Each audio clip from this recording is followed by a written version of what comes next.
A igreja sabe que o que Deus tem de importante na terra é a igreja, né? A igreja é a gazela de Deus na terra. A igreja é a estrela de Deus na terra. E quando a pastora falou com a gente para acabar de chegar aqui, e que ela disse que o pastor Luiz havia concordado, eu pedi ao Senhor, Senhor, o que o Senhor quer falar com a igreja? Aí o Senhor me deu uma mensagem para a igreja, e o tema da mensagem, eu também não posso esquecer, né, de agradecer a missionária, a minha esposa, né, a companheira de batalha, de guerra, né, que está sempre junto na peleja conosco. E o Senhor, quando me deu uma mensagem, está em Apocalipse 22, 7. A igreja observa que a Bíblia, ela inicia com 2. E criou Deus, céu e terra. E ela encerra em Apocalipse 22, 2, 2, né? E aqui em Apocalipse 22 nós temos um grande segredo, né? Nós temos duas igrejas. Uma igreja que vai morar no céu e a outra que vai para onde quiser, né? Para onde escolher ir, né? E os irmãos abram as nossas Bíblias em Apocalipse 22, 7.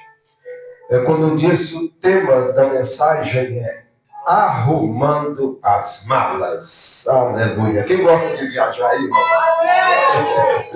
Então, vamos tratar de arrumar as malas, né? Porque há uma viagem a ser feita. Apocalipse 22, 7. Quem achou diz glória a Deus. As filhas da irmã Cida, os genros, né? Não consegui ainda conhecer todo mundo, que é quem, né? Que é gente demais, né? Mas o certo é que eu sei que estão aí, né? Quem achou diz glória a Deus. Vamos lá, 1, 2, 3 e já. Eis que presto venho. Vamos traduzir essa palavra presto aí. Eis que ligeiro venho. Ou seja, eis que rápido venho. E depois, o que está escrito aí, irmãos? Bem-aventurado aquele que guarda as palavras desta profecia, ou as palavras da profecia deste livro. A igreja pode sentar dando glória a Deus. Bem-aventurado quer ser bem-sucedido, honrado, condecorado. Quem quer ser bem-aventurado aqui, irmãos?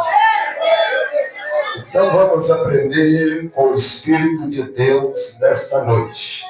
Então eu disse, irmãos, que o tema da mensagem é arrumando as malas. Quem gosta de viajar aqui? Eu vou fazer um pano de fundo aqui para que a gente compreenda bem o que o Senhor quer nos falar, né, nesta noite, né?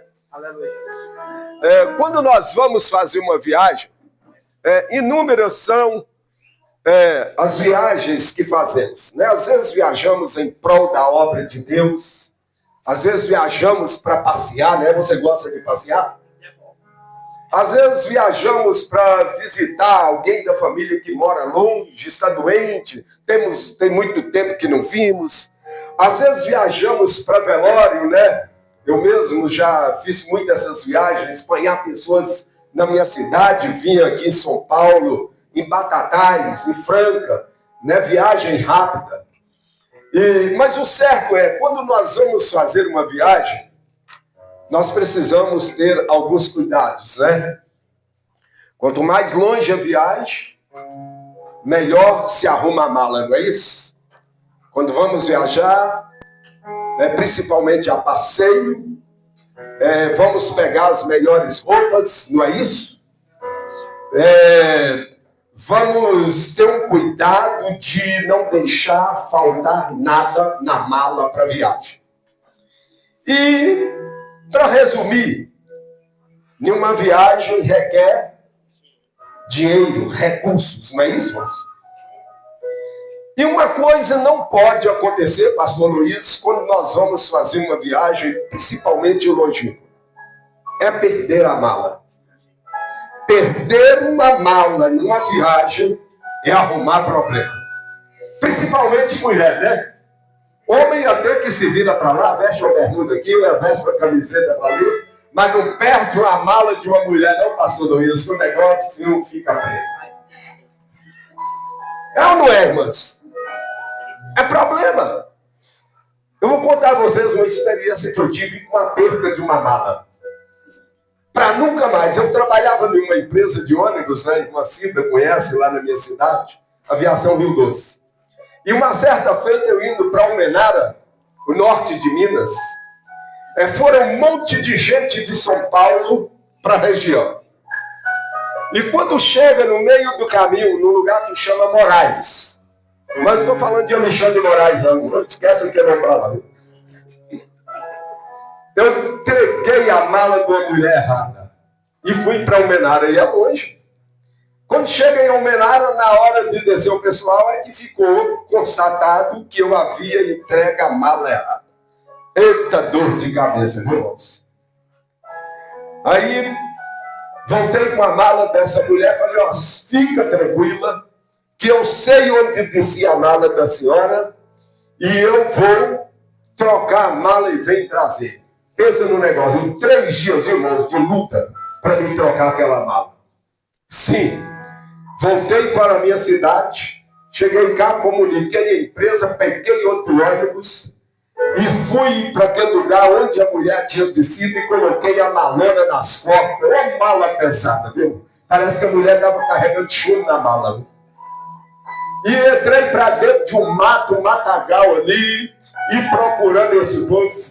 Onde é que veio um povo de São Paulo para aqui? Onde o povo foi parar? Até que eu achei o povo. Mas os pés já estavam minando de sangue, viu? Outra bala que deu dor de cabeça. E aí sim, Deus abençoou que eu achei a mala, troquei a mala, e arrumaram um cavalo e me colocou em cima do cavalo com outro cidadão lá e veio cá na beira da BR, a BR-116, me trazer. E ali eu peguei um ônibus para ir para Almenara. Aí com isso, perdi 3 dias de serviço, foi descontado. E a mulher ainda me xingou tudo. E eu fiquei dando glória a Deus. Nós vamos fazer uma viagem. Mas nós vamos ter cuidado com nossa mala. Irmãos, quando nós vamos ler a Bíblia, eu quero falar de 4 personagens que, querendo ou não, teve que arrumar as malas. O primeiro homem a arrumar as malas foi Adão, para sair do Éden porque desobedeceu a Deus. O segundo homem que teve que arrumar as malas, mais tarde, 1656 anos depois, foi Noé. Deus resolve, então basta-me tudo, acabar com tudo. Noé, é tempo de arrumar a malinha, e arruma a malinha, entra na arca, porque vem o dilúvio aí. Tu não vai ficar no lugar do ponto que tu está, Noé. Ei, o céu está falando com a igreja nesta noite. O Espírito de Deus me trouxe aqui para preparar o coração da igreja. E Noé arrumou as malas, entrou na arca. Segundo a história, do ponto de partida da arca para o Monte de Ararat, foi mais ou menos 800 quilômetros. Ainda que Noé não quis. Mas quando Deus manda, o homem tem que obedecer. Ainda que o adversário não quer, mas quando Deus falou, está falado. E prevalece aquilo que saiu da boca de Deus. Foi falado aqui nessa noite sobre o voto de Jacó. O pastor Eduardo que falou. Jacó arruma um problema com Esaú e teve que arrumar as malas. Mas Deus estava no negócio. E por que não lembrarmos de Abraão? Gênesis capítulo 12. Abraão arruma sua mala. Sai do meio da tua parentela. Sai do meio do teu povo. E vai para uma terra que eu te mostrarei, uma terra que mana leite e mel. E Abraão arrumou as malinhas e foi para onde Deus mandou, para onde Deus determinou. O tempo passa. Como eu disse, se tem uma coisa que nunca falhou, se tem uma coisa que não falha e não falhará, é uma promessa de Deus, que seja para você, com relação ao globo terrestre, com relação ao universo. Deus, Ele falou, Ele rege, Ele domina, Ele conduz, Ele dirige, e Ele faz aquilo que Ele determinou. Abraão teve que arrumar a mala. E interessante que a partir de Gênesis 12, há um segredo muito grande que nós descobrimos na Bíblia. Abraão sai em obediência à ordem de Deus em 5 de abril de 1892. E ele chega em Canaã 10 dias depois, 15 de abril de 1892. Sim. Eu só vou abrir um parênteses aqui. Quem está esperando o arrebatamento da igreja, irmãos? Bom é que espere o arrebatamento da igreja ataviada. Porque a partir desta época, quando Deus chama Moisés para tirar o povo do Egito, também foi em abril de 1462. Quando Jesus vem e come a última ceia, foi em abril de 29 do nosso calendário. Sabe o que o céu está dizendo para a igreja? Deus está dizendo para a igreja: eu sou Deus de ordem, eu sou Deus que comecei no tempo e faço tudo no tempo, conforme determinei. Volta lá na Bíblia em Gênesis capítulo 7, 8 e 9. Noé, quando desceu da arca, também foi em abril. Sim. Vai, Abraão. Êxodo capítulo 12. O Senhor manda Abraão preparar o cordeiro, preparar a ceia, e ele tinha que comer a ceia com os pés calçados, com os lombos cingidos, com o cajado na mão e com pressa.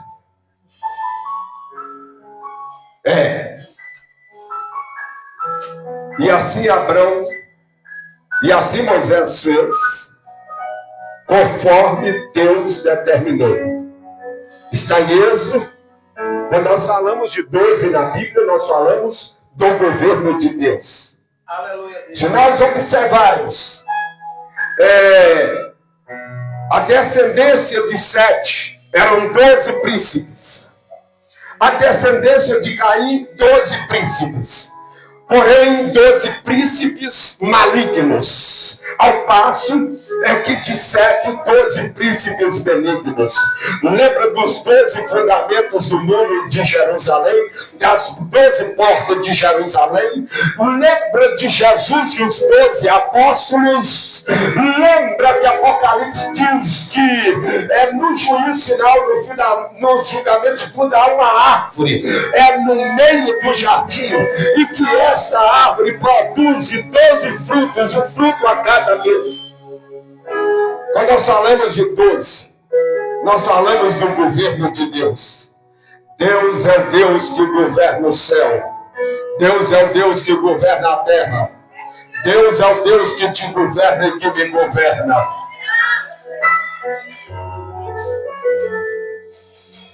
A Bíblia diz Em Êxodo capítulo 13, versículo 4, que Moisés saiu com o povo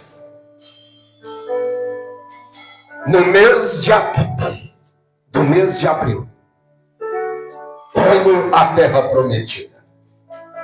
O certo é, todos tiveram que arrumar a mala, querendo ou não, para obedecer à ordenança do Senhor. E não será diferente nos nossos dias. Se você quiser, você vai ter que arrumar a mala. Se você não quiser, você vai ter que arrumar do mesmo jeito. Porque quem fez a promessa é Ele, quem falou é Ele, e Ele que cumpre e vela para cumprir a sua palavra. Eu disse que para nós fazermos uma viagem no mundo secular, é necessário que haja cuidado em arrumar bem os pertences. Que haja necessidade de preparar a moeda, o cascalho. Sim. Pastor, eu quero sair dessa terra podre, essa terra fedorenta, onde existe um povo maligno de 2 pesos e 2 medidas, ou 2 medidas. E o que eu faço? Então vamos lá. 4 pertences que não pode faltar na minha e na sua mala. O globo terrestre sem as 4 estações do ano não seria nada. Sem outono, inverno, verão, primavera. A lua sem as suas 4 fases não seria nada. O globo terrestre sem seus 4 pontos cardeais não seria nada. E assim também com um homem e uma mulher. Sem o casamento, quer um com o outro, ou com Jesus também não é nada. Então vamos ver quais são os pertences que não podem faltar na nossa mala. Mas antes eu quero lembrar, Paulo escrevendo aos Tessalonicenses, no capítulo 4, versículo 16 e 17, Paulo diz, porque o mesmo Senhor descerá do céu com alarido e com voz de arcanjo e com a trombeta de Deus. E os que morreram em Cristo ressuscitarão primeiro. Depois, eu e você, nós, os que estivermos vivos, seremos arrebatados junto com eles na nuvem, a encontrar com o Senhor nos ares, e assim estaremos com o Senhor para sempre.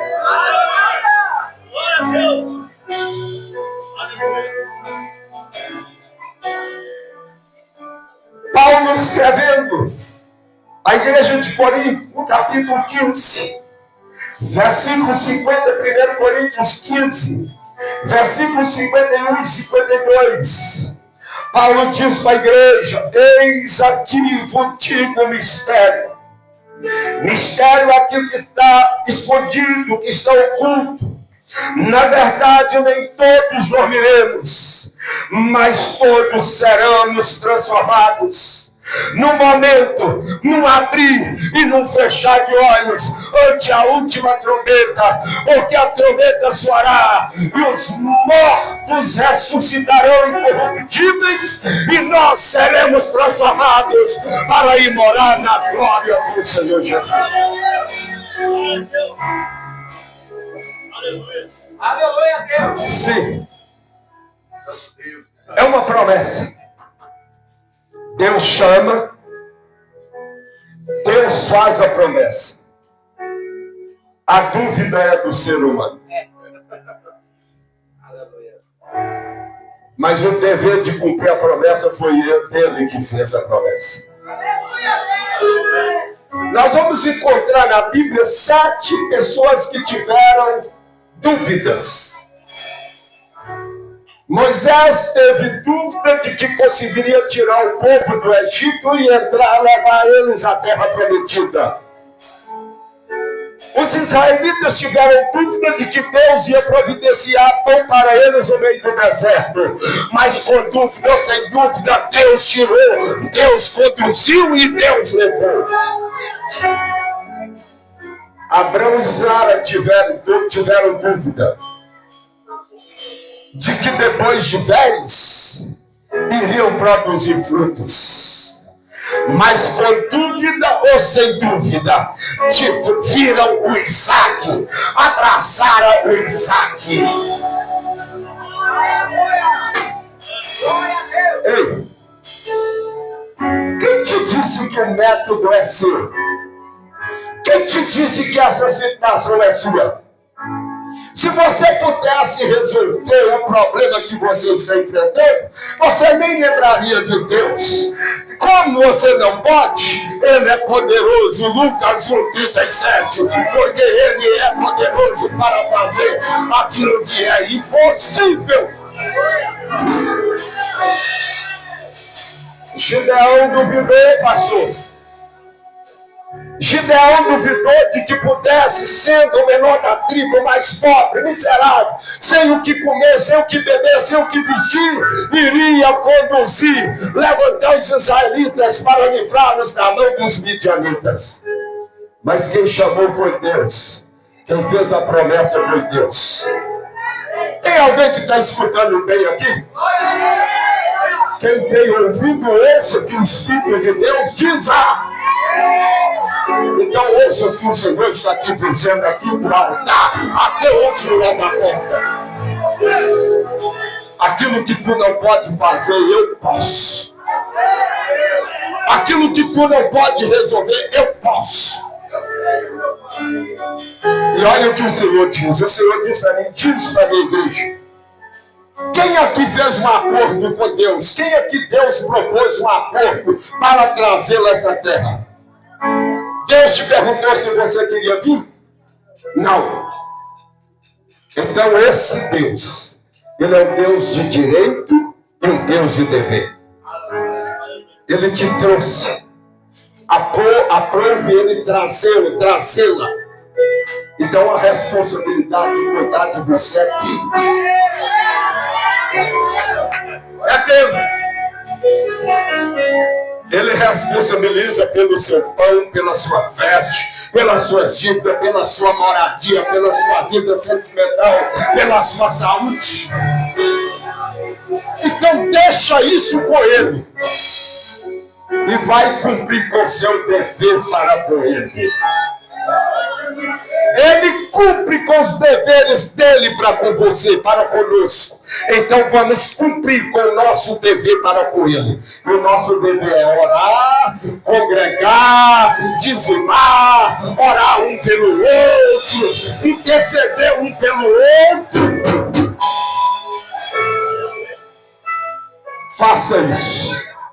E você será um bem-aventurado e uma bem-aventurada.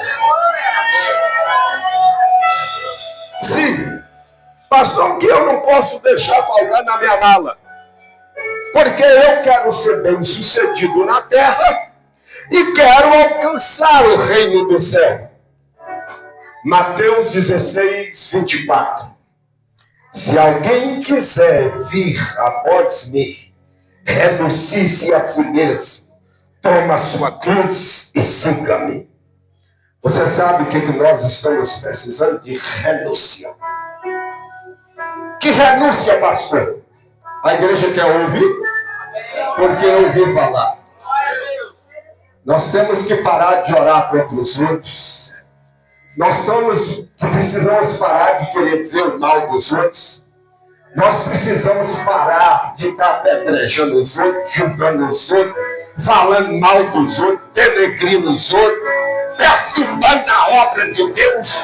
É preciso que haja renúncia, e de outra maneira não seremos bem-aventurados.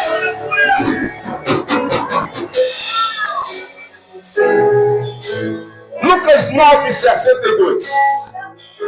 Lucas capítulo 9, versículo 1 a 2. Se o tempo desse,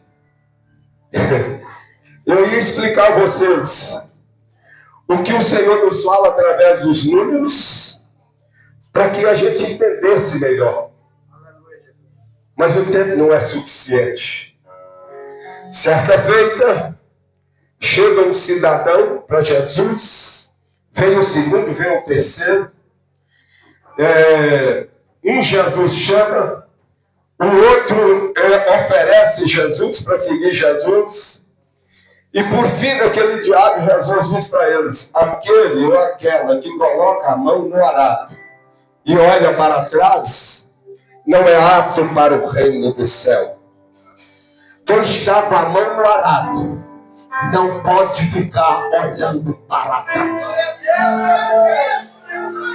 A igreja tem um defeito, tem um hábito, está com a mão no arado, mas está olhando para trás.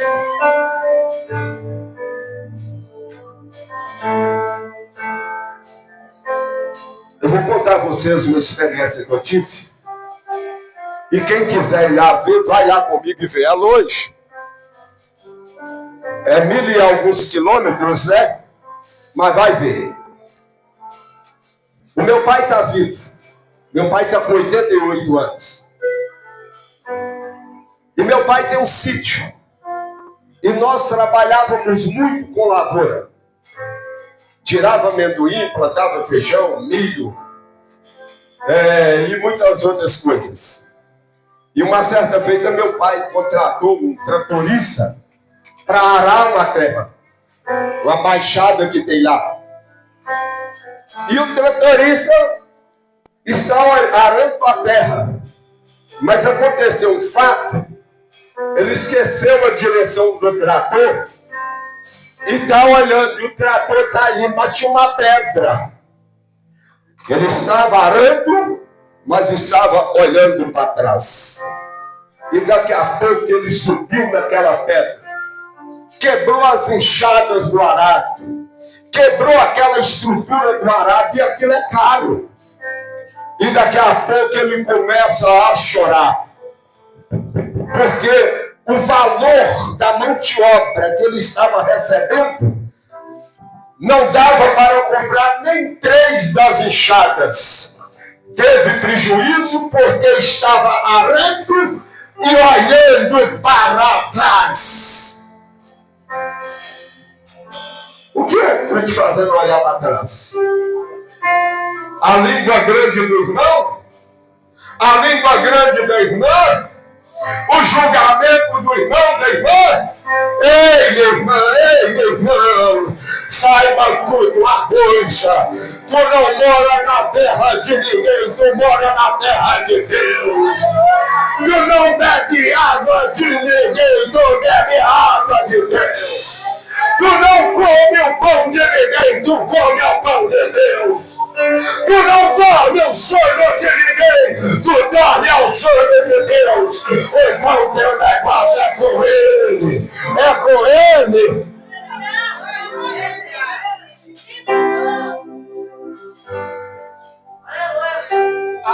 Aquele que coloca a mão no arado e olha para trás não é apto para ir morar no reino do céu.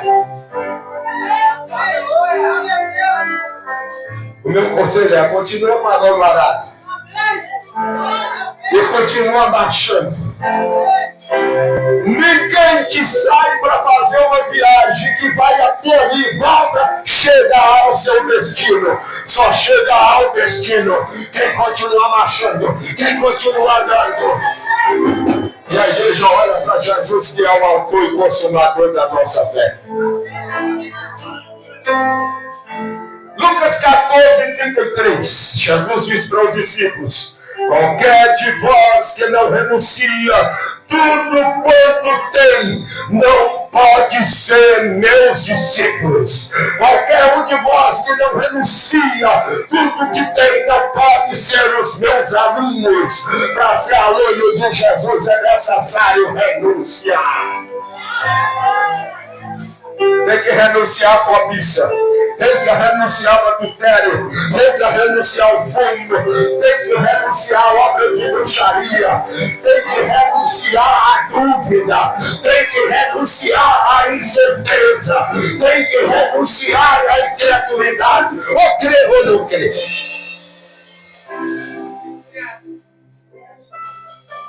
Eu disse, não deixe faltar na nossa mala renúncia.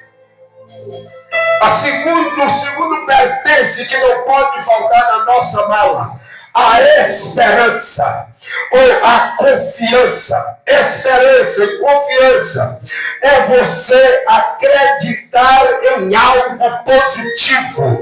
É você acreditar que Deus vai fazer e acabou.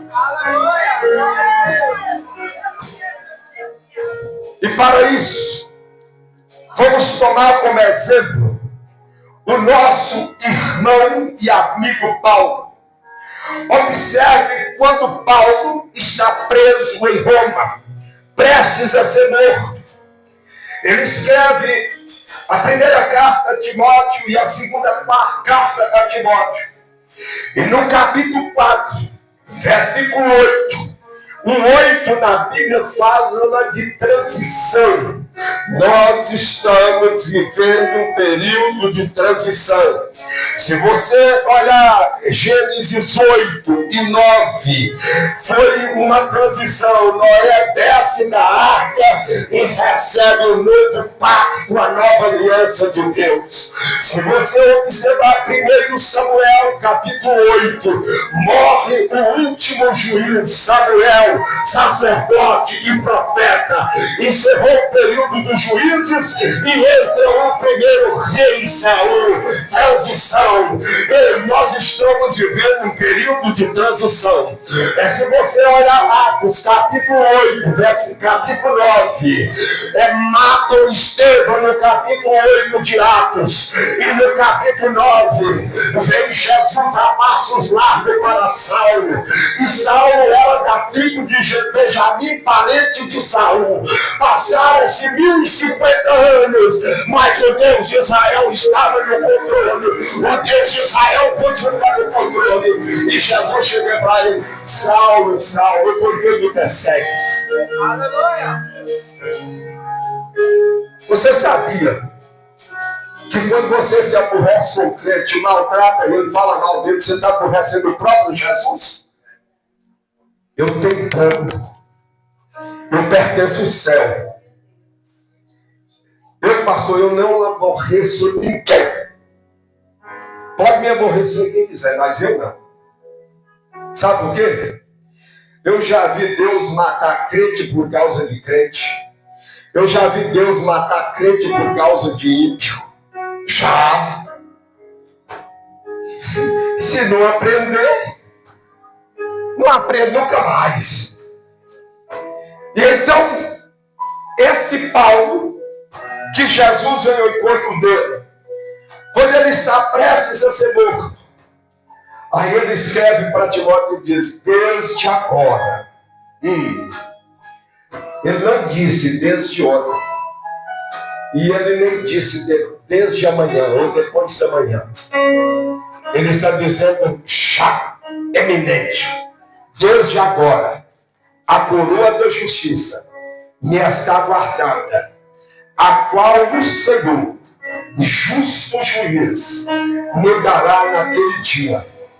E não somente a mim, mas também a todos os que amarem a vinda, a volta, o retorno do Senhor Jesus Cristo.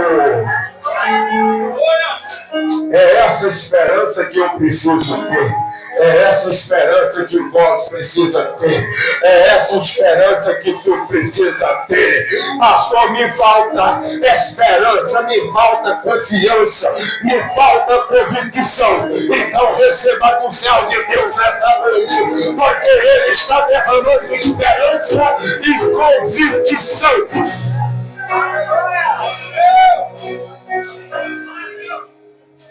O que está me atribulando não vai me atrapalhar, porque Jesus vai dar um basta. Eu tenho convicção, eu tenho certeza, eu tenho esperança. Aleluia. A terceira coisa que não pode faltar, o terceiro pertence que não pode faltar na minha e na sua amada: o amor. Você quer ser bem-sucedido? Você quer ser bem-sucedida? Ame. Quem ama, respeita. Quem ama, trata bem. Quem ama, não oferece o que não tem, mas oferece o que pode. Você ofereceu o que não tem é pecado, mas você ofereceu o que pode agrada a Deus. E por isso nós vamos observar na Bíblia, Mateus capítulo 22, versículo 37. E disse Jesus, respondendo a um determinado cidadão, eu estou reduzindo, né, o tempo: amarás o Senhor teu Deus de todo o teu coração, e a tua alma, e de todo o teu pensamento. Este é o primeiro e o grande mandamento.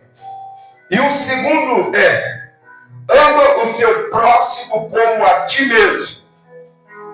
E fazendo assim, do amor depende a lei e os profetas.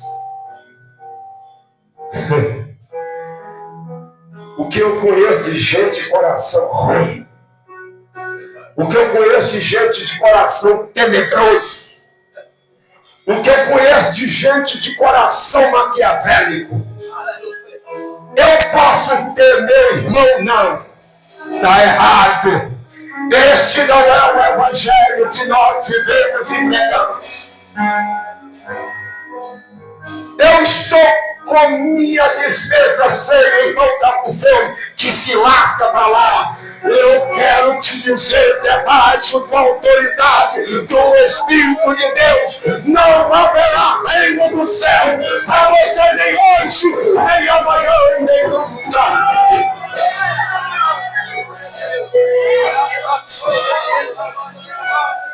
Não.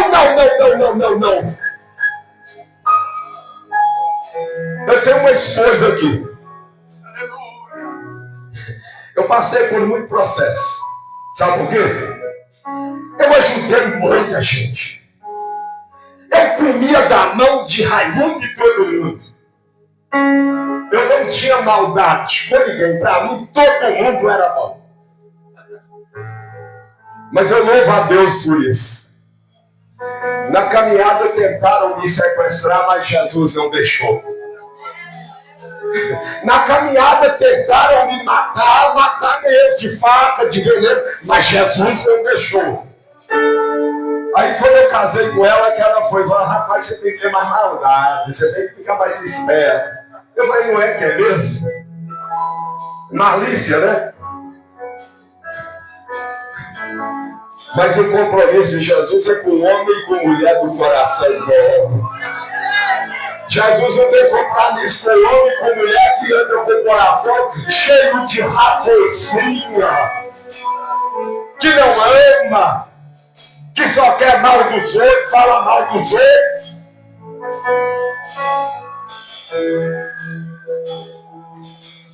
Se o tempo desse, nós íamos meditar em Romanos 12, capítulo 12, versículo 9 e 12.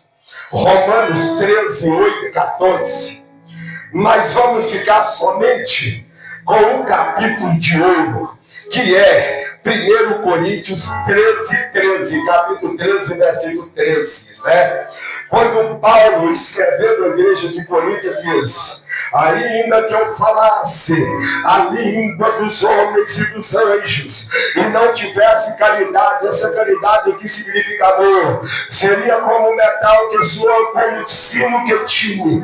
Ainda que eu tivesse o dom da profecia e conhecesse todos os mistérios e toda a ciência, ainda que eu tivesse toda a fé de maneira tal que transportasse os montes e não tivesse amor, nada seria.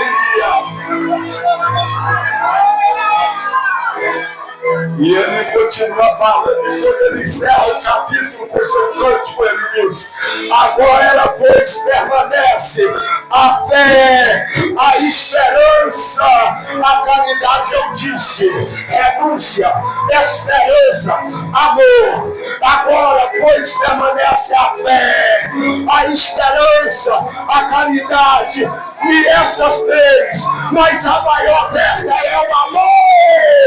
Aprende o que é amar, aprende o que é cuidar.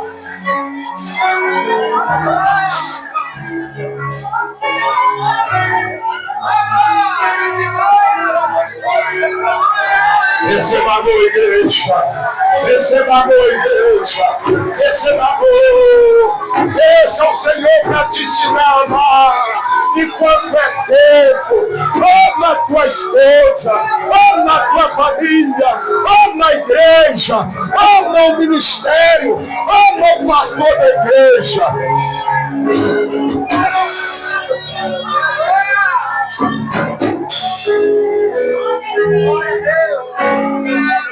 O amor do Senhor está sendo derramado sobre a igreja nesta noite.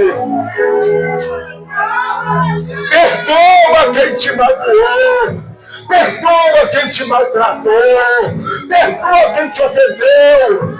Tem um tal de um diabo aí, é que eu gosto de crítica construtiva. Crítica construtiva é um diabo. Para de criticar, ajuda seu irmão, estenda a mão seu irmão.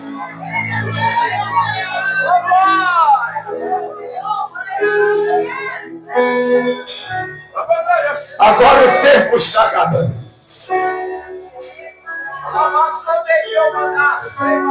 Vamos preparar a moeda para a viagem. Vamos preparar o cascai para a viagem. Vamos lá. O que é isso, pastor? O que é isso? Hebreus capítulo 10, versículo 22. Cheguemos-nos com verdadeiro coração, em inteira certeza de fé, tendo o coração purificado da má consciência e o corpo lavado com água limpa. Retenhamos firme a confissão da nossa esperança, porque fiel é o que prometeu.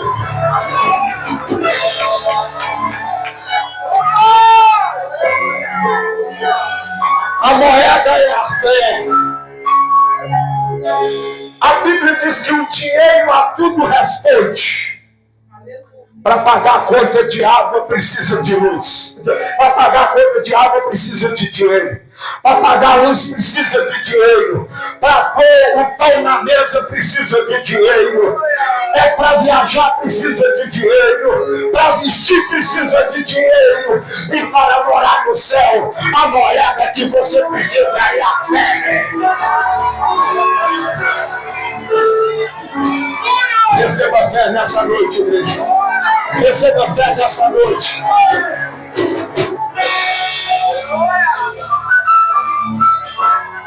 Hebreus 10, 35. Não rejeiteis, pois, a vossa confiança, que é o que eu disse, a esperança, que tem grande e avultado galardão. Quando nós falamos de galardão, nós falamos de recompensa. Para quem trabalha aqui, trabalha 30 dias, depois que fecha o ponto, aí no quinto dia é útil, vem a sua recompensa, o seu salário. Aleluia! Deus tem recompensa para a igreja que tem fé. Porque necessitais de paciência, vírgula. Ô seu impaciente, ô dama impaciente, acelerada, açoitada. Olha o que o céu está te dizendo nesta noite. Porque necessitais de paciência, para que depois de haverdes feito a vontade de Deus, possais alcançar a promessa. Primeiro você precisa fazer a vontade de Deus. Primeiro você precisa cumprir os seus compromissos com Deus, para que depois você receba a promessa. Porque ainda um pouquinho de tempo um dirá de viverá e não tardará, mas o justo viverá da fé. A moeda do justo é a fé, a grana do justo é a fé, é a convicção, é a renúncia, a esperança, é a certeza. Glória a Deus! Glória a Deus! Mas o justo viverá da fé. E se ele recuar, a minha alma não tem prazer nele. Muitos já foram que foram, tiveram o nome apagado no livro da vida, porque não tiveram fé. Se o tempo desse, nós poderíamos apreciar, degustar todo o capítulo de Hebreus 11, que fala sobre a galeria dos heróis da fé. Você tem fé que o Senhor muda a situação hoje? Então toma posse. E para encerrar, não esqueça disso. A partir de hoje, a minha moeda é a fé. O meu recurso é a fé. Você entendeu? Tiago capítulo 2. Eu li Apocalipse 22, 7. E nós vamos encerrar em Tiago 2, 22 e 23. Pastor, o que significa 2 na Bíblia? O 2 significa composição. O 2 significa união. O 2 significa concordância. O 2 significa festa. E criou Deus céu e terra, dia e noite, água e fogo, sol e lua, sol e chuva, bênção e maldição, marido e esposa, pais e filhos. Jesus diz que se dois concordar acerca de qualquer coisa na terra, estando em consonância com o querido Pai, o Senhor concorda no céu, para que o seu nome seja glorificado. E o 3, nós sabemos que nós somos uma tricotomia de Deus, corpo, alma e espírito, regido pelo Pai, pelo Filho e Espírito Santo. O Deus que nós servimos é o Deus do passado, o Deus do presente e o Deus do futuro, né? Glória a Deus. E Tiago diz: bens ver que a fé cooperou com as suas obras, e que pelas obras a fé foi aperfeiçoada. E cumpriu-se a Escritura, ou cumpriu-se a sacrossanta palavra de Deus, que diz: e creu Abraão em Deus, e foi sepultado como justiça, e foi chamado amigo de Deus. Tem amigo de Deus aí? A igreja coloca de pé nessa noite em nome de Jesus. Aleluia!